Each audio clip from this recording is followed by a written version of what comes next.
Latest ആയിട്ട് നോക്കിക്കഴിഞ്ഞാൽ അൻസിബയുടെ അതോടെ തന്നെ ലക്ഷ്മിപ്രിയയും കുറിച്ചുള്ള കാര്യങ്ങളാണ് ഇപ്പോഴും നടന്നുകൊണ്ടേയിരിക്കുന്നത്. അതിനെതിരെയുള്ള തെളിവുകളും കാര്യങ്ങളും ഒക്കെ അൻസിബ കൊടുത്തിട്ടുണ്ടായിരുന്നു. അങ്ങനെ ഇരിക്കുമ്പോഴത്തേക്കാണ് ലേറ്റസ്റ്റ് ആയിട്ടുണ്ടെങ്കിൽ ലക്ഷ്മിപ്രിയയ്ക്ക് ഇതിനെക്കുറിച്ചുള്ള കാര്യങ്ങൾ ചോദിച്ചുകൊണ്ട് മീഡിയസൊക്കെ രംഗത്ത് വന്നിട്ടുണ്ടായിരുന്നു. ആ സമയത്ത് ലക്ഷ്മിപ്രിയ പറഞ്ഞൊരു കാര്യം എന്ന് പറഞ്ഞാൽ തനിക്കുണ്ടെങ്കിൽ ഇതിലൊന്നും ഒരു പേടിയില്ല, ഉള്ള കാര്യങ്ങളാണ് താൻ പറഞ്ഞിരിക്കുന്നത്.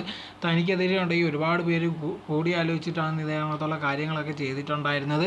അതുകൊണ്ട് തനിക്കൊരു പേടിയില്ല. അതോടെ തന്നെ തെളിവുകളും കാര്യങ്ങളും തൻ്റെ കയ്യിലുണ്ട്. CCTVയും കാര്യങ്ങളൊക്കെ നോക്കിയാൽ മതി. ബാക്കിയുള്ള കാര്യത്തിനൊക്കെ തനിക്ക് ആരെയും ഒന്നിനെയും പേടിയില്ല. തന്നെ ഉണ്ടെങ്കിൽ ഒരുപാട് പേര് മോശമുള്ള രീതിയിലൊക്കെ കാണിക്കാൻ വേണ്ടി ശ്രമിച്ചിട്ടുണ്ട്. അതൊരു കൂട്ടമായിട്ടുള്ള ആൾക്കാരുടെ പ്ലാനിങ് ആണെന്ന് തനിക്കറിയാം. അതുകൊണ്ട് തന്നെ ആരെയും താൻ പേടിക്കുന്നില്ല. എന്ത് പ്രശ്നങ്ങൾ വന്നാലും ശരി നിൽക്കും എന്നുള്ള രീതിയിലായിരുന്നു പറഞ്ഞിട്ടുണ്ടായിരുന്നത്. ഇപ്പം നോക്കിക്കഴിഞ്ഞാൽ ടിനി ടോമിനെ അതോടെ തന്നെ ലക്ഷ്മിപ്രിയയും ചേർത്തിട്ടാണ് ആൾക്കാർ പറയുന്നത്. ഇവർ ഒരുപാട് പ്ലാൻ ചെയ്തിട്ടാണ് ഇതേപോലുള്ള കാര്യങ്ങൾ ചെയ്തിരിക്കുന്നത്. അപ്പോൾ ഇതേ സമയത്താണ് അപ്പുറത്തെ സൈഡിലുണ്ടെങ്കിൽ ടിനി ടോമിൻ്റെ ഇഷ്യൂ നടന്നുകൊണ്ടിരിക്കുന്നത്. ടിനി ടോം ഉണ്ടെങ്കിൽ അൻസിബയെ പറ്റി ഭയങ്കര മോശമുള്ള രീതിയിലായിരുന്നു പറഞ്ഞിട്ടുണ്ടായിരുന്നത്. അതേ സമയത്ത് ഇരിക്കുമ്പോഴാണ് ഇതേ കണക്ക് ലക്ഷ്മിപ്രിയ ഉണ്ടെങ്കിൽ ഒരു കേസുമായിട്ട് വന്നിട്ടുണ്ടായിരുന്നത്.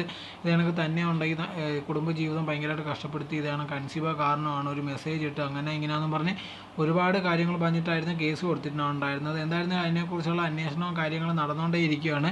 അങ്ങനെ ആണെങ്കിൽ തീർച്ചയായിട്ടും ലക്ഷ്മിപ്രിയയ്ക്ക് ഉണ്ടെങ്കിൽ പണിയിട്ടാനുള്ള ഒരു സാധ്യത വളരെയധികം കൂടുതലാണ് ഈ കള്ള കേസാണ് കൊടുത്തതെങ്കിൽ.